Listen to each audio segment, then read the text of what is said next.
வணக்கம். நான் உங்கள் அன்பான சயின்டிஃபிக் வேதிக் அஸ்ட்ராலஜர் அஸ்ட்ரோரண்டி பேசுகிறேன். நல்லது நினைப்போம், நல்லதே நடக்கும்.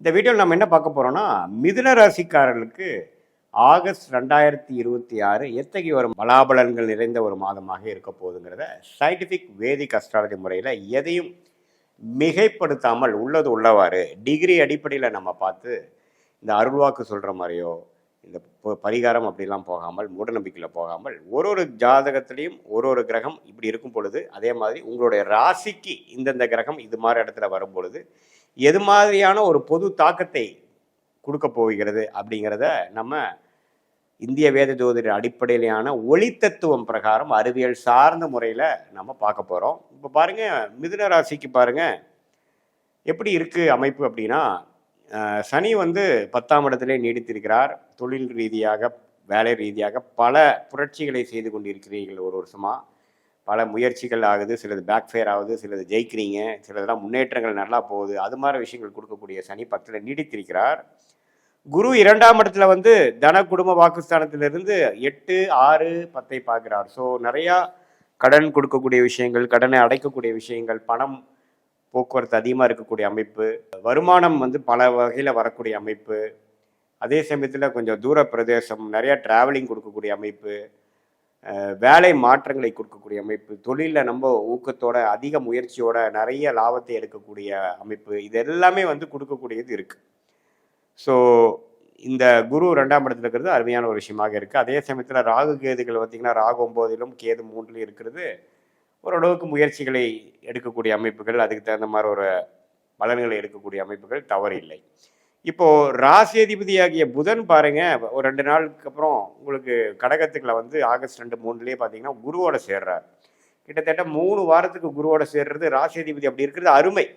ஸோ எப்போ ராசியதிபதி குருவோடு சேர்ந்து 2ஆம் இடத்துல இருக்கும் பொழுது நல்ல பணம் வரவுக்காக சில யுக்தியான வேலைகள், கெட்டிக்காரத்தனமாக சில முயற்சிகள் செய்கிறது, கெட்டிக்காரத்தனமாக சில முடிவுகளை செய்வது, அது மூலமாக பலன்களை பெறுவது, மாணவர்கள் நல்லா படிக்கிறது, பயங்கர மெமரி பவரில் கொண்டு நல்ல ரிசல்ட் கொண்டு வர்றது, இது வரைக்கும் புரியாத விஷயம்லாம் கொஞ்சம் புரியுறது, வாழ்க்கையில் நம்ம தெளிவு பெறுவது, நிறையா விஷயங்கள் முடிவெடுக்க முடியாத விஷயத்தையே டக்குன்னு முடிவெடுக்கிறது. ஏன்னா புதன் குருவோட சேருது, சூரியனோட சேரும் பொழுது நிபுணத்துவம் பெற்று வாழ்க்கையில் சில நல்ல ஒரு மேல்நிலையான சில அமைப்புகள், பல 6 மாதமாக சில முடிவுகள் எடுக்க முடியாதவங்க டக்குன்னு எடுத்துருவாங்க.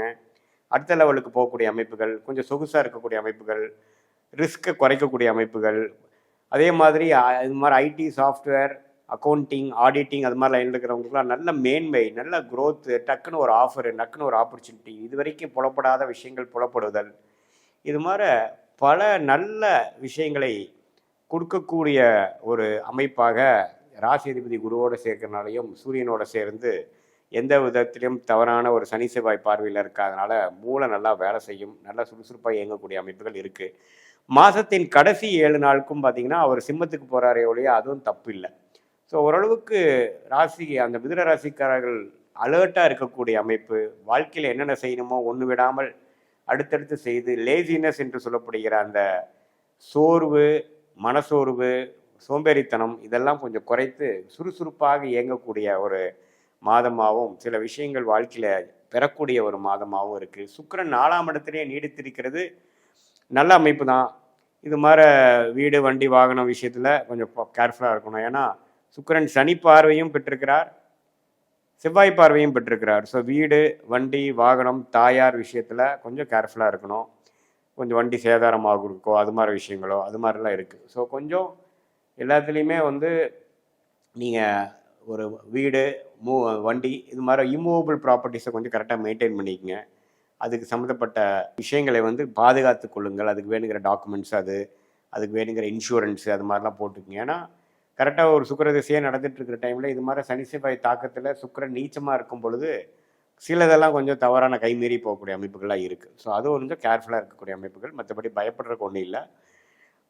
கடன் வரும், அடுத்தவங்களோட பணம் வைத்து நீங்கள் சம்பாதிக்கக்கூடிய அமைப்பு, ஒரு கடன் வாங்கி ஒரு கடன் அடைக்கக்கூடிய அமைப்பு, அது மூலமாக ஒரு பிஸ்னஸ் ஆரம்பிக்கக்கூடிய அமைப்பு, அது மூலமாக லாபம் பெறக்கூடிய அமைப்பு, இடம் மாற்றங்கள், வெளிநாடு போகணும்னு நினைக்கிறவங்களுக்கு வெளிநாடு போயிட்டு வர மாதிரி ஒரு அமைப்பு, விசா படிக்கிறதுக்காக போகிறவங்களுக்கு டக்குன்னு விசா கிடைக்கக்கூடிய அமைப்பு, விளையாட்டுத்துறையில் இருக்கிறவங்களுக்கு நல்லா ட்ராவலிங் ஆகக்கூடிய அமைப்பு, வெளி மாநிலத்தை போகக்கூடிய அமைப்பு, ஷேர் மார்க்கெட்டில் நல்லா போட்ட காசு வந்து ப்ராஃபிட் எடுக்கக்கூடிய அமைப்பு, இது எல்லாமே அந்த 8ஆம் இடம் வலுக்கிறனால ஒரு நல்ல அமைப்பு இருக்குங்க.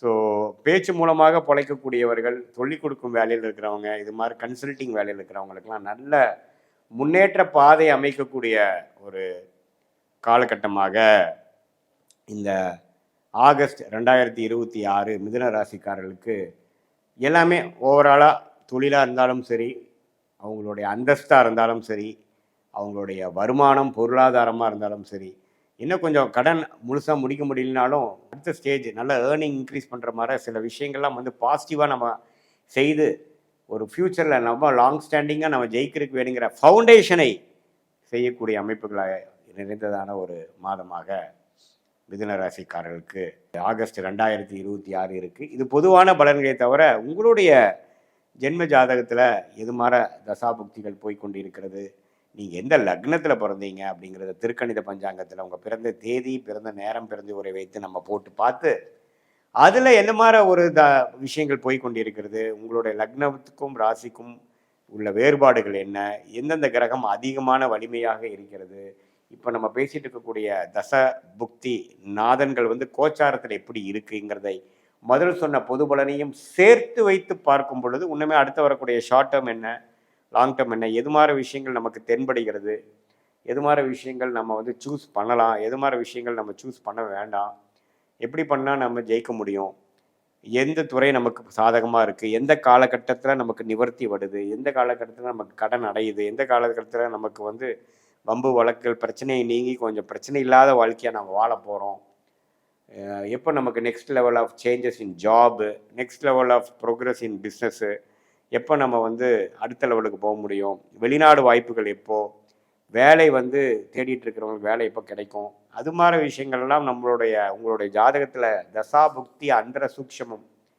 அடிப்படையில் போட்டு அதுக்கு தகுந்த மாதிரி முடிவுகளை நம்ம இந்த சயின்டிஃபிக் வேதிக் அஸ்ட்ராலஜி முறையில் நம்ம ஜோதிடம் பார்க்கும் பொழுது எடுக்கும் பொழுது உங்களுக்கே வந்து கிளாரிட்டியோட எப்படி போயிட்டுருக்கு, நம்ம பாஸ்ட் லைஃப் எப்படி, இப்போ ப்ரெசன்ட் எப்படி போயிட்டுருக்கு, அடுத்தது நம்ம எதை நோக்கி நம்ம வாழ்க்கையை நகருதுங்கிறத ஒரு கிளாரிட்டி தெரிஞ்சிட்டோம்னா கண்டிப்பாக நம்ம போராட்டங்களை எதிர்த்து நம்மளுடைய பிரச்சனைகளை நாமளே எப்படி சந்திக்கிறது, எந்த நேரத்தில் எப்படி நம்ம வேகமாக போகலாம், எந்த நேரத்தில் நம்ம கொஞ்சம் அடைக்கு வாசிக்கலாம், இந்த மாதிரி கர்மா நமக்கு தெரியுதுங்கிறத தெரிஞ்சு அதுக்கு தகுந்தமான முயற்சிகளையும் வாழ்க்கை திட்டத்தையும் அமைக்கும் பொழுது தேவையற்ற பண விரயங்கள், தேவையற்ற சமய விரயங்களை தவிர்த்து வாழ்க்கையில் எப்படி எந்த நம்மளுடைய கர்மாவின் பலன்களை நாமளே தெரிந்து கொண்டு தேவையற்ற ஒரு எதிர்மறையான விளைவுகளை தவிர்த்து வாழ்க்கையில் எளிதில் வெற்றி பெற முடியும் என்று சொல்ல விரும்புகிறேன். மீண்டும் மற்றொரு காணொளியில் சந்திப்போம். நன்றி, வணக்கம்.